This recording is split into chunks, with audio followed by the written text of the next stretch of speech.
नमस्कार, मैं रवीश कुमार। ईरान और इसराइल के बीच जंग से जुड़ी कई बड़ी खबरें हैं। एक खबर तो यह है कि ईरान के परमाणु ठिकाने से लीकेज की खबरें आ रही हैं, और दूसरी बड़ी खबर है कि इसराइल दावा कर रहा है कि उसने तेहरान के आसमान को अपने कंट्रोल में ले लिया है। यानी तेहरान के आसमान में ईरान के लड़ाकू विमान नहीं उड़ सकते। तेहरान एयरपोर्ट के पास धमाके की भी रिपोर्ट आ रही है। दोनों तरफ से हमले को लेकर जो दावे किए जा रहे हैं उनकी तुरंत पुष्टि संभव नहीं है। इसलिए इन खबरों को सुनते समय विकल्पों का भी ध्यान रखें कि शायद वैसा ना हो जितना कहा जा रहा है, और शायद उससे भी ज्यादा हो जितना कहा जा रहा है। इसराइल ने पहले दिन ईरान पर जब हमला किया तो नताज के परमाणु ठिकानों को भी निशाना बनाया। यहीं पर ईरान के परमाणु ठिकाने हैं। अब यह खबर आई कि कहीं इसराइल के हमले से इलाके में रेडिएशन का खतरा तो नहीं हो जाएगा। International atomic energy agency IAEA ने कहा है कि नताज में परमाणु संवर्धन केंद्रों को नुकसान पहुंचा है। इसराइल के हमले के कारण नताज के वातावरण में रेडियोधर्मी और रासायनिक मिश्रण हो सकता है। ऐसा हुआ तो वहां के लोगों के लिए खतरनाक हो जाएगा।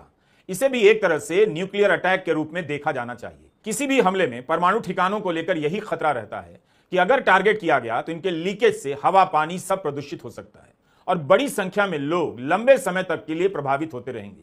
IAEA ने कहा है कि यह बेहद चिंताजनक है। हमने बार बार चेताया है कि परमाणु ठिकानों पर हमला नहीं होना चाहिए, चाहे जैसे भी हालात हों। इसका इंसानों और पर्यावरण दोनों पर बहुत बुरा असर पड़ता है।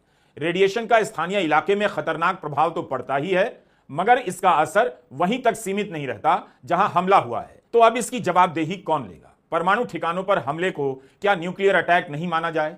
IAEA ने संयम की अपील की है और कहा है कि न्यूक्लियर ठिकानों की सुरक्षा को नुकसान पहुंचाने की कोई भी सैन्य कार्रवाई खतरनाक हो सकती है। केवल ईरान के लोगों के लिए नहीं, बल्कि पूरे क्षेत्र और उससे आगे के लोगों को भी नुकसान हो सकता है।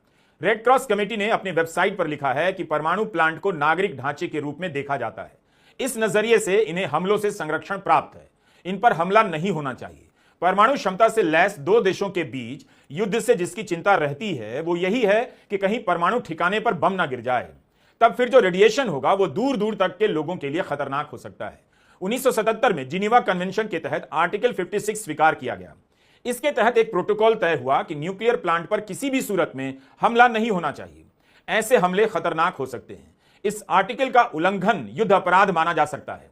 तो अब क्या होगा? इसराइल इसकी जिम्मेदारी लेगा? ईरान के परमाणु ठिकाने पर किस अधिकार से इसराइल ने हमला किया? अगर बड़ा नुकसान हुआ, रेडिएशन हुआ है, तो पूरे इलाके के लोगों पर असर पड़ेगा। उसकी जिम्मेदारी कौन लेगा? इसराइल ने बीती रात मशहद शहर के एयरपोर्ट पर हमला किया।